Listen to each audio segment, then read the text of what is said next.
I took some time this morning and wrote this article on X. I don't know if people are not, I don't know how well articles are going, but this is my article. And I'm not going to read the whole thing to you. It's even longer than Danny's short by, actually, it's kind of short.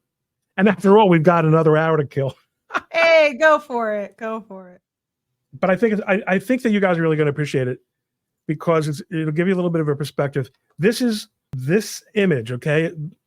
That's supposed to be me in the Jew caricature. That's a lampshade. Get it? A lampshade.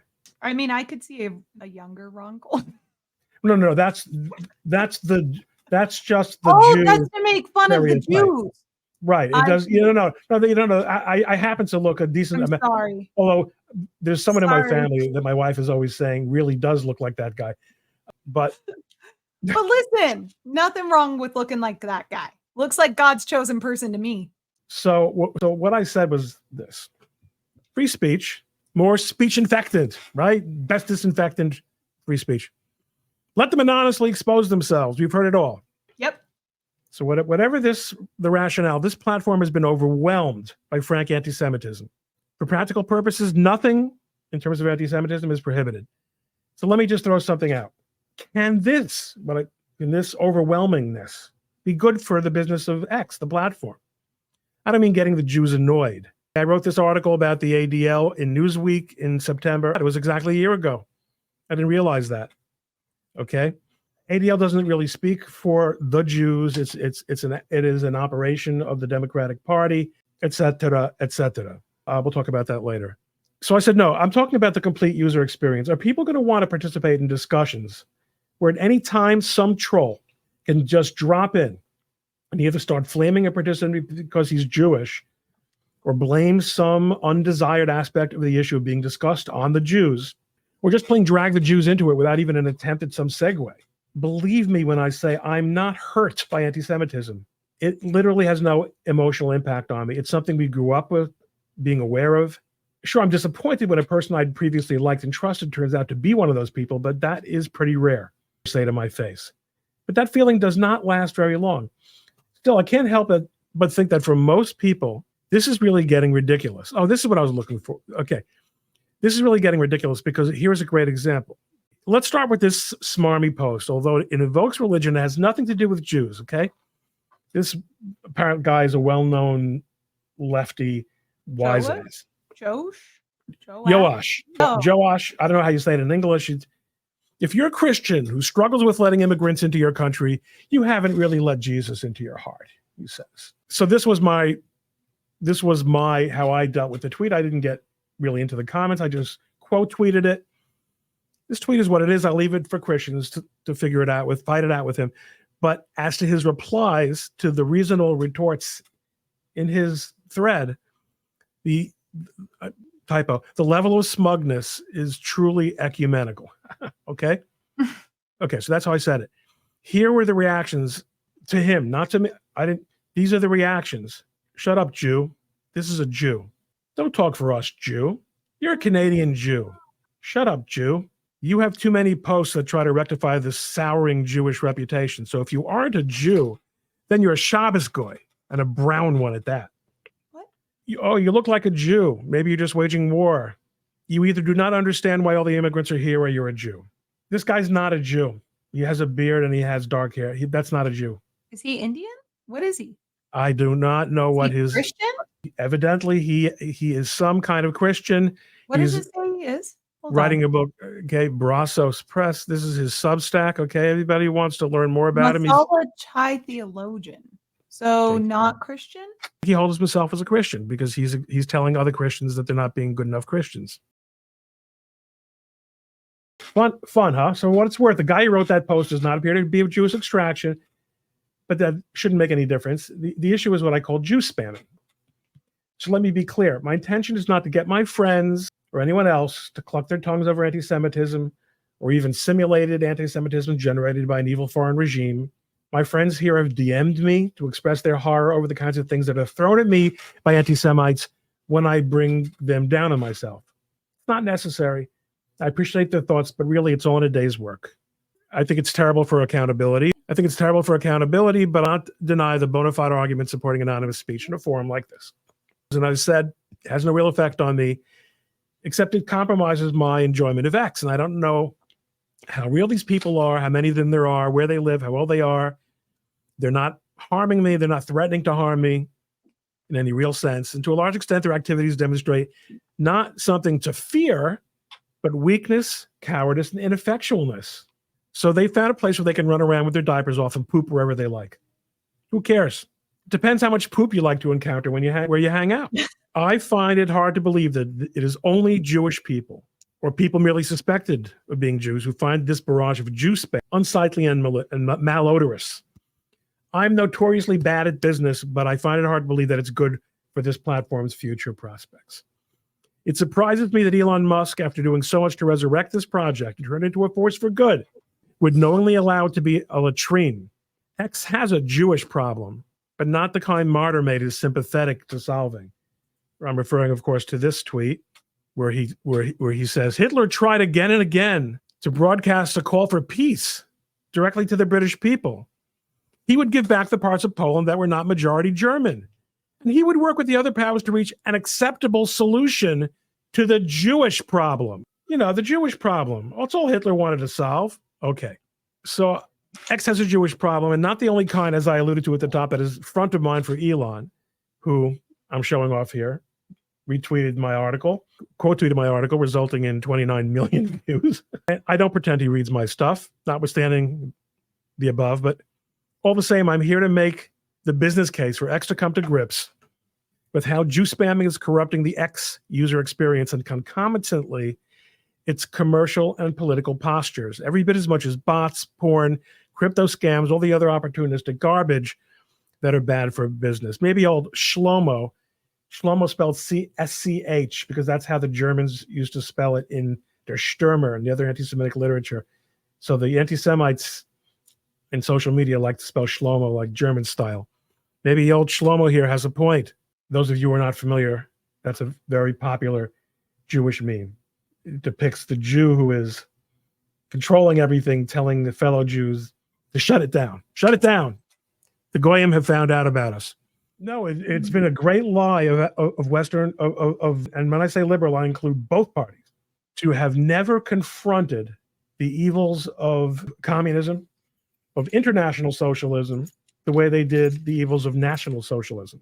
Even if it were never and could never be directed to you, you should abhor it, because it is inhumane, it's unchristian, it's indecent, and it also displays a contempt for truth. A lot of this came up yesterday because it was September 11th. And never before have so many felt so comfortable to say to so many others, the Jews, this is a crime that was done by radical Muslims who admitted it and boasted about it. And it is now a common currency in the lunatic fringe to say the Israelis / the Jews did it.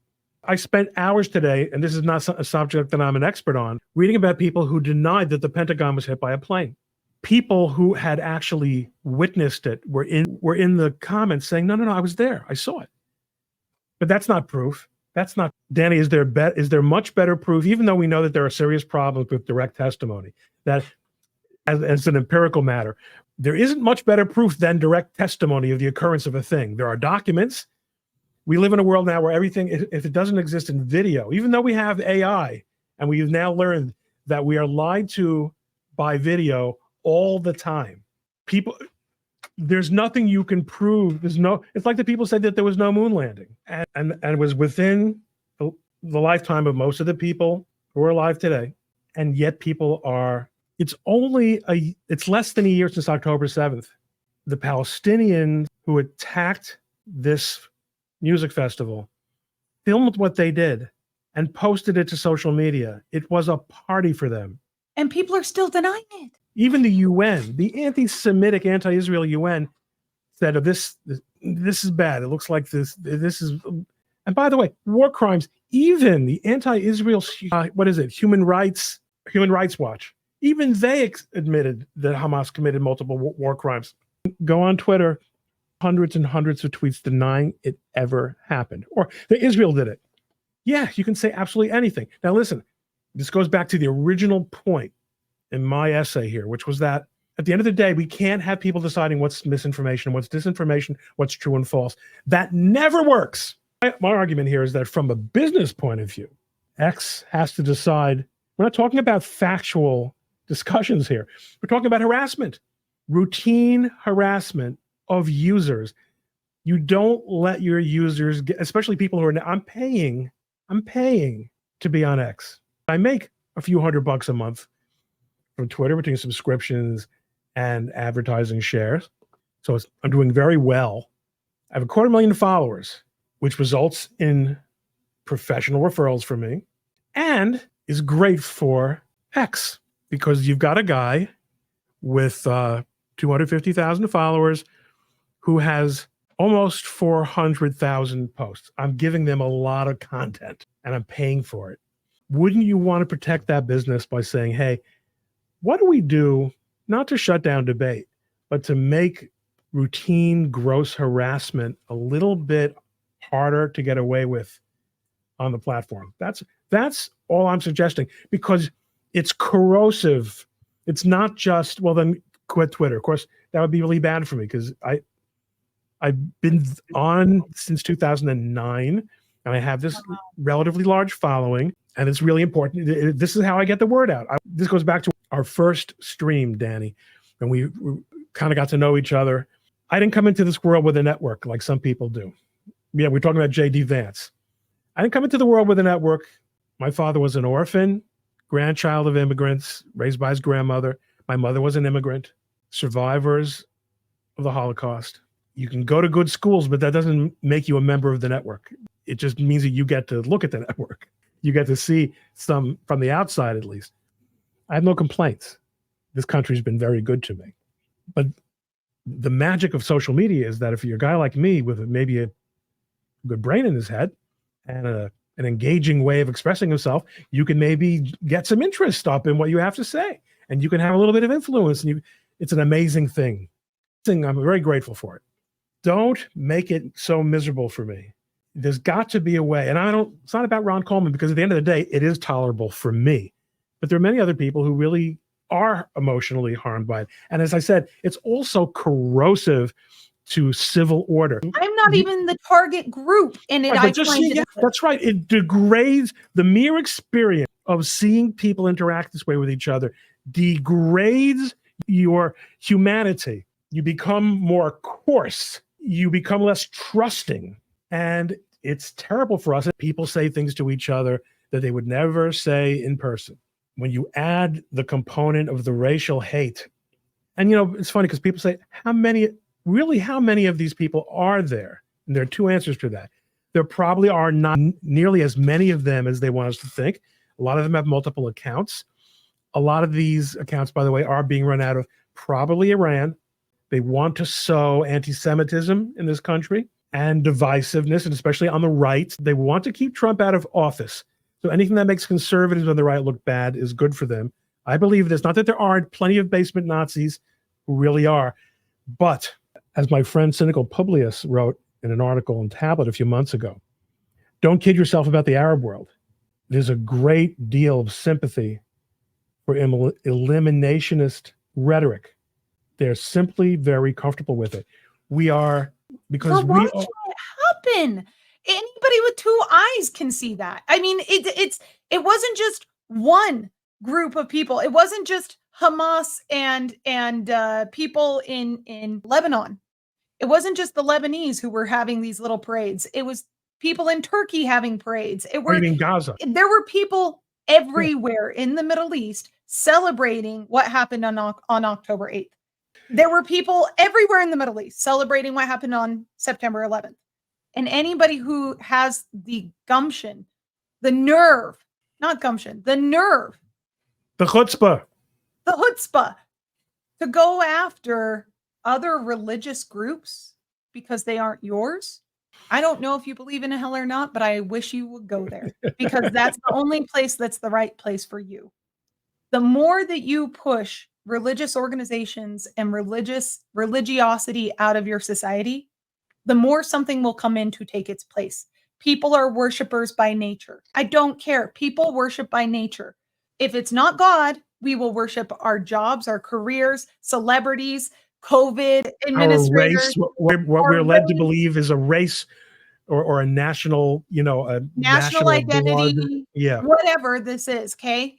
Everybody who does not, it doesn't matter what your religion that's right. is, The vacuum will be filled. so the more that we push religiosity out of society, the more it will be filled by a love of self and selfishness. And we can't function as a democracy. We can't function on that level of selfishness. Everything that our founders put into place had the presupposition that America is a Christian nation and that it is a Christian Judeo nation. Everything dealing with free markets, freedom of speech, everything under that came with the assumption that we would treat each other decently, that we have evolved past our savage nature, that we have moved past our very natural human state of being. We will create a new man, a new Soviet man, a new National Socialist man. And these are the worst. These creations are the Frankensteins. They are the worst men, the most heartless men, because once you take that connection between man and the divine out of the equation and become utilitarian, no matter how utilitarian. Remember, folks, there was no way to get from the National Socialism of the early 30s to the ethnic genocide of World War II without the euthanasia program. The National Socialists made a policy of killing terminally ill and mental patients because they made a utilitarian calculation that it was better off for the organism as a whole, for the people as a whole, for the folk as a whole, to get rid of the weak and protect the strong. This is not the free market. Don't confuse this with the survival of the fittest. They used to like to use social Darwinist terminology. They still do. This is the funny thing. These white supremacists, they love showing GIFs and videos of the Wehrmacht marching. They lost. They lost so bad. They lost so badly that their entire nation was graped by the Red Army when they came in. They lost so badly that most Germans alive today have some other nationality in their DNA. It is so bad what happened to Germany after World War I and World War II. They didn't lose once, they lost twice. This is not a winning strategy. I don't understand. And it's the same with communism. It's not a winning strategy. I don't get it. Is it just that we don't teach kids well enough? Is it that we aren't? Well, it might be, but it's not because we're not teaching them. I mean, one of the things I'm so tired of hearing about, and I think, we need more Holocaust education. Can I tell you something? Holocaust education doesn't prevent the Holocaust.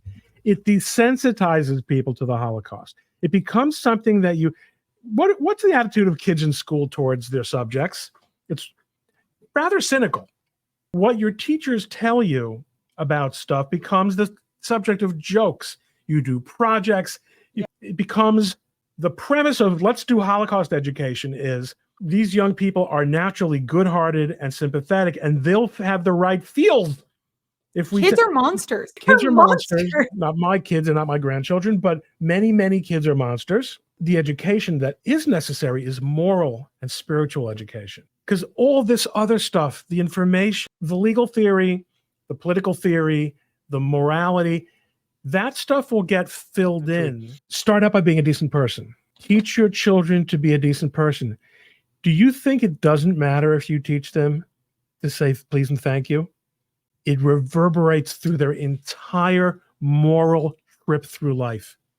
Because when you say please, you're acknowledging that you're not entitled. You're asking someone to do something for you. So you're not the be all and end all. Number two, when you teach them to say thank you, they're acknowledging that they have had a need of theirs fulfilled. In Hebrew, the word for thank you is todah, which is a word that comes from the same root as the word hodah, which means acknowledgement. when you thank someone, you're acknowledging that they have done something for you. This is something that is sorely lacking, as you point out, Danny, in every human civilization. And there have been civilizations that have been created under the aegis of traditional morality that failed as well. But you must make the effort. The specifics of how you treat other people are easy once you are a person who recognizes that you're not the only person, that you owe gratitude to your parents and to others who have raised you and made your life possible and who founded a nation for you, built institutions for you. Once you have these fundamentals down, the rest of it is child's play. Then it's just reading books and watching videos. And then you can make your decisions. Did building 7 fall down because of the debris from the other buildings? Did it fall down because it made a lot of sense to clear out this? You can look at the facts and not say, well, I know why it happened, because mysterious forces that I have no information about and who want to get me and who are responsible for my failure in life made it happen.